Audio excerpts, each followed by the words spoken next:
আসসালামু আলাইকুম। আজ ৮ নভেম্বর ২০২৫ শনিবার। শুরু করছি চেঞ্জ টিভি প্রতিদিনের গল্প অনুষ্ঠান। দর্শক, আপনাদের সঙ্গে রয়েছি আমি ইমতিয়াজ আহমেদ। শুরুতে এই সংবাদ শিরোনাম। হঠাৎ বিএনপিকে রেড কার্ড দেখালো এনসিপি, উচ্ছ্বসিত পিনাকি। গণভোট নিয়ে শক্ত সিদ্ধান্ত নিচ্ছে সরকার।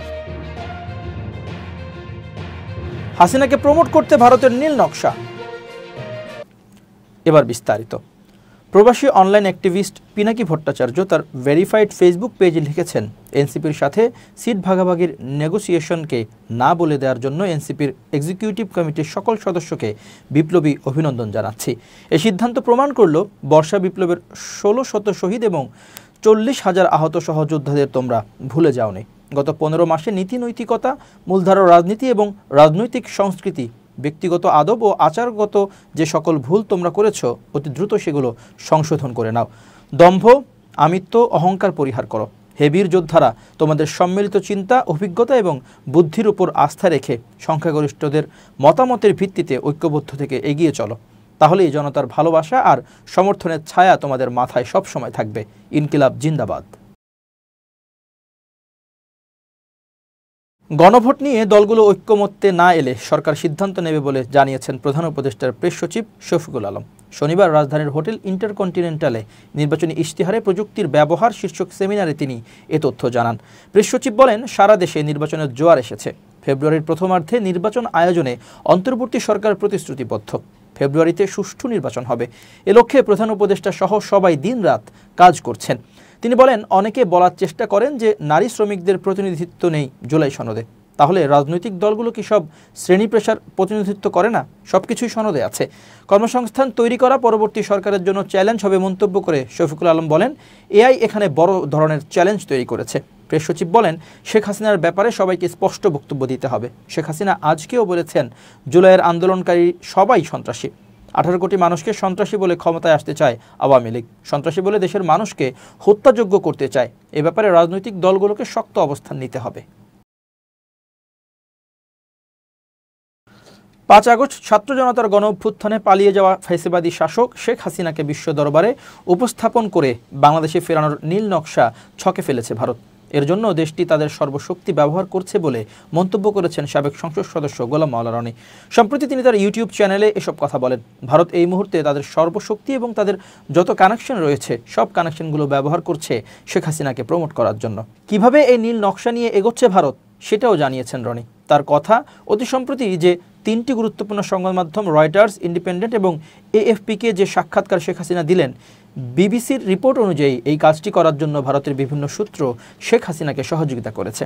হাসিনাকে নিয়ে শেষ 1 বছরের নানা অবস্থানে ছিল ভারত। শুরুতে তাকে লকডাউনে, এরপর পরিস্থিতি বুঝে এখন তাকে সব সহযোগিতা করে চলেছে নরেন্দ্র মোদী সরকার। তিনি বলেন, শেখ হাসিনা যতদিন ভারতে আছেন এটাকে প্রথম দফায় লকডাউন হিসেবে রাখা হয়েছে। এরপর তার ব্যাপারে আসলে বাংলাদেশ কিভাবে রিয়্যাক্ট করে, ভারতে কী ধরনের রিয়াকশন তৈরি হয়, ভারতের জনগণ পলিটিশিয়ানদের মধ্যে কি রিয়াকশন হয় এবং শেখ হাসিনা পুরো পরিস্থিতি কিভাবে হ্যান্ডেল করেন, এই জিনিসগুলো মানে ভারতের যারা থিঙ্ক ট্যাঙ্ক রয়েছেন তারা এটাকে মূল্যায়ন করছেন। রনি আরও বলেন, ভারত যে সিদ্ধান্তটায় পৌঁছে গেছে সেটা হলো আওয়ামী লীগের বিকল্প তাদের বন্ধু নেই, আর আওয়ামী লীগের মধ্যে শেখ হাসিনার বিকল্প নেই, এটা তারা একেবারে শতভাগ নিশ্চিত হয়ে গেছে। দ্বিতীয় বিষয় হলো শেখ হাসিনার সম্পর্কে এবং আওয়ামী লীগ সম্পর্কে বাংলাদেশে গত 14 মাসে নেতিবাচক যে প্রচার প্রপাগান্ডা মনোভাব ছিল, এটা একেবারে জ্যামিতিক হারে কমে গেছে। জুলাই আগস্ট বিপ্লবের পরে যে একটা বিক্ষুব্ধ হাবভাব ছিল, সে ধরো মারো জ্বালিয়ে দাও, এটা কমতে কমতে 1 বছরে একেবারে নিউট্রাল জায়গায় চলে এসেছে। হাসিনাকে নিয়ে মোদী সরকারের নীল নকশার সামনে এনে রনি আরও বলেন, এসব কারণে ভারত শেখ হাসিনাকে একটা ওপেন স্পেস দিতে চাচ্ছে। এই ওপেন স্পেসের প্রথম পদক্ষেপ হিসেবে তার পরিবারের সদস্যদের সঙ্গে তার যোগাযোগ ঘটিয়ে দিয়ে ইতোমধ্যে আমেরিকা থেকে এসে সজীব জয় শেখ হাসিনার সঙ্গে দেখা করেছে বলে বিবিসি স্বীকার করেছে। এছাড়া আমরা বিভিন্ন মাধ্যম থেকে যেটা জানতে পারছি যে সেখানে নিয়মিতভাবে দিল্লিতে আওয়ামী লীগ নেতাকর্মীরা আমেরিকা, ইউরোপ, কলকাতা মানে তারা সবাই গিয়ে দেখা সাক্ষাৎ করছেন। আর শেখ হাসিনা তার নিজস্ব মোবাইল টেলিফোন ব্যবহার করা থেকে শুরু করে প্রযুক্তির ছোঁয়ায় দলীয় কর্মকাণ্ড চালাচ্ছেন। রনি আরও জানিয়েছেন, আসছে কয়েক মাসে একাধিক মার্কিন সংবাদ মাধ্যমে সাক্ষাৎকার দিতে চলেছেন হাসিনা। আসন্ন ত্রয়োদশ জাতীয় সংসদ নির্বাচনের দ্বিতীয় টিজার প্রকাশ করা হয়েছে। প্রধান উপদেষ্টার প্রেস উইং জানায়, শুক্রবার রাত 9টার দিকে 1 মিনিট 9 সেকেন্ড দৈর্ঘ্যের এই টিজারটি প্রকাশিত হয়। টিজারে দেখা যায় ভারতীয় সীমান্তরক্ষী বাহিনী BSF এর গুলিতে নিহত ফেলানী খাতুনের বাবা মোহাম্মদ নুর ইসলাম তার কন্যা হত্যার মর্মান্তিক ঘটনা স্মরণ করে ক্ষোভ ও বেদনা প্রকাশ করেছেন। তিনি বলেন, আজও আমি বিচার পাইনি, কিভাবে বিচার পাবো? বরং তখন আমাদের সরকার ভারতের পক্ষেই কথা বলেছিল। তখন বাংলাদেশ সরকার ছিল শেখ হাসিনার নেতৃত্বাধীন আওয়ামী লীগ সরকার। আমরা আর এমন সরকার চাই না। নুর ইসলাম বলেন, আমরা এমন সরকার চাই না যে আমাদের পক্ষে কথা বলতে পারবে না। এমন সরকার চাই যারা আমাদের পক্ষে কথা বলবে, যারা হত্যার বিচার চাইবে, সাহসী হবে। দেশবাসীর প্রতি আসন্ন ফেব্রুয়ারির জাতীয় নির্বাচনে অংশ নেওয়ার আহ্বান জানিয়ে তিনি আরও বলেন, আমরা ভোট দেব, আমাদের ক্ষমতা ফিরিয়ে নেব। এই নির্বাচনে কে জিতবে? বাংলাদেশ জিতবে। প্রেস উইং জানায়, টিজারটি শেষাংশে বলা হয়েছে, ফেব্রুয়ারিতে অনুষ্ঠেয় জাতীয় নির্বাচনে ভোট দিয়ে ঠিক করুন কেমন বাংলাদেশ চান। মনে রাখবেন, দেশের চাবি এবার আপনার হাতে। 4 দিনের শুভেচ্ছা সফরে বাংলাদেশে পৌঁছেছে পাকিস্তান নৌবাহিনীর জাহাজ PNS সাইফ। শনিবার পাকিস্তান নৌবাহিনীর জাহাজ PNS সাইফ চট্টগ্রাম বন্দরে এসে পৌঁছায়। নৌবাহিনী এক সংবাদ বিজ্ঞপ্তিতে জানায়, জাহাজের অধিনায়ক ক্যাপ্টেন সুজাত আব্বাস রাজার নেতৃত্বে আসা জাহাজটিকে কমান্ডার চট্টগ্রাম নৌ অঞ্চলের পক্ষ থেকে উষ্ণ সংবর্ধনা জানানো হয়। এ সময় বাংলাদেশে নিযুক্ত পাকিস্তান দূতাবাসের প্রতিনিধি ও নৌবাহিনীর স্থানীয় উচ্চপদস্থ কর্মকর্তারা উপস্থিত ছিলেন। এর আগে জাহাজটি বাংলাদেশের জলসীমায় প্রবেশ করলে বাংলাদেশ নৌবাহিনী জাহাজ বানৌজা স্বাধীনতা তাদের আনুষ্ঠানিক অভ্যর্থনা জানায়। এই শুভেচ্ছা সফর বাংলাদেশ ও পাকিস্তান নৌবাহিনীর মধ্যকার সৌহার্দ্যপূর্ণ ও সহযোগিতামূলক সম্পর্ককে আরও সুদৃঢ় করবে বলে আশা প্রকাশ করা হয়েছে বিজ্ঞপ্তিতে। ইসলামী আলোচক মিজানুর রহমান আজহারি উন্মুক্ত মাঠে অনুষ্ঠিতব্য চলতি বছর সব তাফসির মাহফিল স্থগিত করেছেন। শনিবার দুপুরে নিজের ভেরিফাইড ফেসবুক অ্যাকাউন্টে দেওয়া এক পোস্টে তিনি এ ঘোষণা দেন। মূল পোস্টে তিনি লেখেন, উন্মুক্ত মাঠে অনুষ্ঠিত আমার এ বছরের বিভাগীয় সকল তাফসির মাহফিল স্থগিত ঘোষণা করা হলো। এরপর ফেসবুক পোস্টের কমেন্টে আজহারি লেখেন, গত বছর দেশব্যাপী 8টি বিভাগে তাফসিরুল কোরআন মাহফিলে অংশগ্রহণ করেছিলাম। আলহামদুলিল্লাহ, প্রতিটি প্রোগ্রাম বেশ শান্তিপূর্ণ ও উৎসবমুখর পরিবেশে সম্পন্ন হয়েছে। পবিত্র কোরআনের দুর্বার আকর্ষণে দূর দূরান্ত থেকে ছুটে আসা জনতার উপচে পড়া ভিড় ছিল চোখে পড়ার মতো। আইনশৃঙ্খলা রক্ষাকারী বাহিনীর প্রশংসা করে তিনি বলেন, লাখো মানুষের এসব জমায়েত সামাল দিতে আইনশৃঙ্খলা রক্ষাকারী বাহিনীর সদস্যদের বেশ হিমশিম খেতে হয়েছে। পরিস্থিতি নিয়ন্ত্রণে সেনাবাহিনী, পুলিশ সহ সংশ্লিষ্ট অন্যান্য বাহিনীর সমন্বয়ে গঠিত যৌথ বাহিনী মাঠ পর্যায়ে যে পেশাদারিত্বের পরিচয় দিয়েছেন তা সত্যিকার অর্থে প্রশংসার দাবিদার। তিনি লেখেন, বর্তমানে সারা দেশে নির্বাচন কেন্দ্রিক একটি আমেজ তৈরি হয়েছে। অন্তর্বর্তীকালীন সরকারের ভাষ্য মতে আগামী ফেব্রুয়ারিতে নির্বাচন অনুষ্ঠিত হওয়ার কথা। নানা কারণে আসন্ন নির্বাচন আমাদের জাতীয় জীবনে অত্যন্ত গুরুত্বপূর্ণ একটি বিষয়। ইতোমধ্যে প্রায় সব রাজনৈতিক দল খুব জোরে সোরে তাদের সভা সমাবেশ ও প্রচারণা কর্মসূচি শুরু করে দিয়েছে। আজহারি বলেন, এমত অবস্থায় আমাদের পক্ষ থেকে নতুন কোনো প্রোগ্রামের আয়োজন তাদের উপর বাড়তি চাপ সৃষ্টি করতে পারে। আর আইনশৃঙ্খলা রক্ষাকারী বাহিনীর সদস্যদের সহযোগিতা ছাড়া এক একটা তাফসির মাহফিলের বিশাল জনস্রোত সামলানো মুশকিলের বিষয় হয়ে দাঁড়াবে। জাতীয় স্বার্থে নির্বাচনের ঠিক আগ মুহূর্তে আমাকে ঘিরে এ ধরনের বড় তাফসির প্রোগ্রাম আয়োজন যুক্তিযুক্ত হবে বলে মনে করছি না। স্থিতিশীল পরিবেশে তাফসিরুল কোরআনের মাহফিল করার আশ্বাস দিয়ে তিনি লিখেন, তাই সার্বিক পরিস্থিতি বিবেচনায় উন্মুক্ত মাঠে অনুষ্ঠিত আমার এ বছরের বিভাগীয় সকল তাফসির মাহফিল স্থগিত রাখার সিদ্ধান্ত নিয়েছে। নির্বাচন পরবর্তী স্থিতিশীল পরিবেশে তাফসিরুল কোরআনের ঐতিহাসিক প্রোগ্রামগুলোতে আমরা আবারও মিলিত হব ইনশাআল্লাহ। বাংলাদেশের সঙ্গে সম্পর্কের টানাপোড়েন চায় না ভারত, একথা স্পষ্টভাবে জানিয়েছেন দেশটির প্রতিরক্ষামন্ত্রী রাজনাথ সিং। তিনি বাংলাদেশের অন্তর্বর্তী সরকারের প্রধান উপদেষ্টা অধ্যাপক মোহাম্মদ ইউনুসকে বক্তব্য দেওয়ার ক্ষেত্রে আরও সতর্ক ও মনোযোগী হওয়ার আহ্বান জানিয়েছেন। ভারতের নেটওয়ার্ক 18 গ্রুপের প্রধান সম্পাদক রাহুল যোশীর সঙ্গে একান্ত আলাপচারিতায় রাজনাথ সিং বলেন, নয়াদিল্লি কখনোই ঢাকার সঙ্গে উত্তেজনাপূর্ণ সম্পর্ক দেখতে চায় না। তিনি বলেন, ভারত যে কোনো ধরনের চ্যালেঞ্জ মোকাবেলায় সক্ষম, তবে আমাদের লক্ষ্য সবসময় প্রতিবেশী দেশগুলোর সঙ্গে বন্ধুত্বপূর্ণ সম্পর্ক বজায় রাখা। শুক্রবার নেটওয়ার্ক 18 গ্রুপের সংবাদ মাধ্যম ফার্স্ট পোস্টে প্রকাশিত প্রতিবেদনে বলা হয়, গত বছর শেখ হাসিনার সরকারের পতনের পর ভারত বাংলাদেশ সম্পর্কের মধ্যে কিছুটা টানাপোড়েন দেখা দেয়।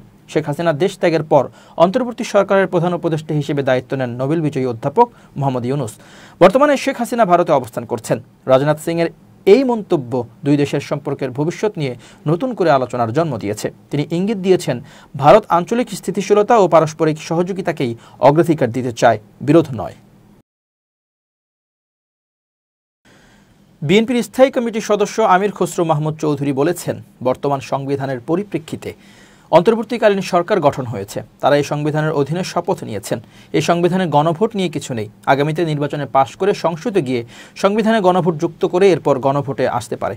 এ সময় গণভোটের দাবি নিয়ে কথায় কথায় রাস্তায় না নামার জন্য রাজনৈতিক দলগুলোর প্রতি আহ্বান জানান তিনি। শনিবার রাজধানীর হোটেল ইন্টারকন্টিনেন্টালে জনতার ইশতেহার শীর্ষক এক ডায়ালগে অংশ নিয়ে তিনি একথা বলেন। আমির খসরু বলেন, কথায় কথায় আপনি দাবি নিয়ে রাস্তায় যাবেন, সেটা হবে না। আপনাদের দাবি নিয়ে মাঠে যাবেন।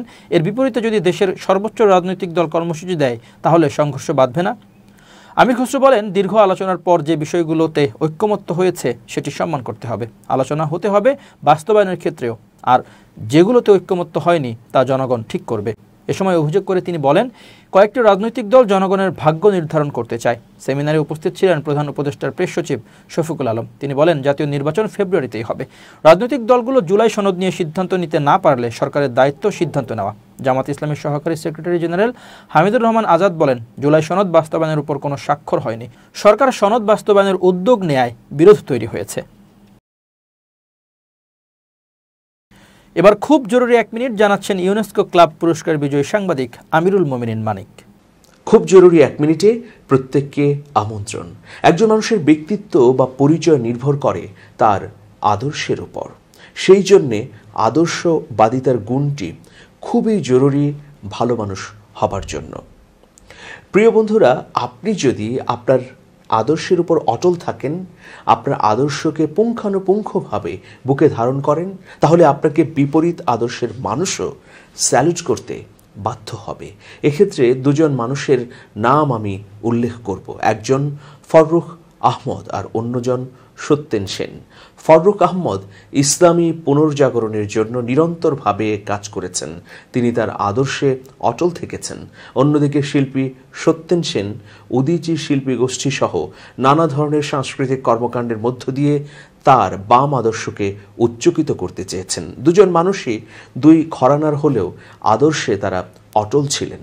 সুতরাং আদর্শবাদী যদি আমরা হতে পারি, তাহলে এই সমাজকে একটা আলো যেমন দেখাতে পারবো, ঠিক তেমনি এই সমাজে একটা উদাহরণও আমরা তৈরি করতে পারবো। সবাই ভালো থাকবেন, শুভেচ্ছা নিরন্তর।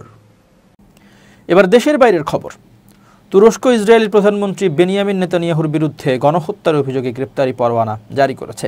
শুক্রবার ইস্তাম্বুল প্রসিকিউটর অফিস জানায়, নেতানিয়াহু সহ ইসরায়েল সরকারের শীর্ষ 37 জন কর্মকর্তার বিরুদ্ধে এই পরোয়ানা জারি করা হয়েছে।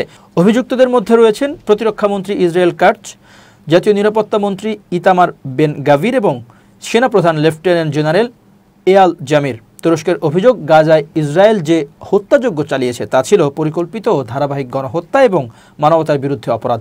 বিবৃতিতে আরও বলা হয়, গাজায় তুরস্ক নির্মিত তুর্কি ফিলিস্তিনি মৈত্রী হাসপাতালে ইসরায়েলি বিমান হামলার ঘটনাও তদন্তের আওতায় আনা হয়েছে। গত বছর তুরস্ক দক্ষিণ আফ্রিকার সঙ্গে আন্তর্জাতিক বিচার আদালতে ইসরায়েলের বিরুদ্ধে দায়ের করা গণহত্যার মামলায় যোগ দিয়েছিল। এদিকে মার্কিন প্রেসিডেন্ট ডোনাল্ড ট্রাম্পের আঞ্চলিক শান্তি পরিকল্পনার অংশ হিসেবে 10 অক্টোবর থেকে যুদ্ধবিধ্বস্ত গাজায় নাজুক যুদ্ধবিরতি কার্যকর রয়েছে। শেষ করছি চেঞ্জ টিভির প্রতিদিনের গল্প অনুষ্ঠান। changetv.press বাংলাদেশের ইউটিউব জার্নালিজমের অগ্রদূত। ভিজিট করুন এর ওয়েবসাইট www.changetv.press, ইউটিউব youtube.com/changetvpress এবং সাবস্ক্রাইব করুন চ্যানেলটি। নিয়মিত লাইক, কমেন্ট ও শেয়ার করে আপডেট রাখুন নিজেকে। ভালো থাকুন, নিরাপদে থাকুন, শুভেচ্ছা নিরন্তর। changetv.press, এক ফোঁটা হলুদও নেই।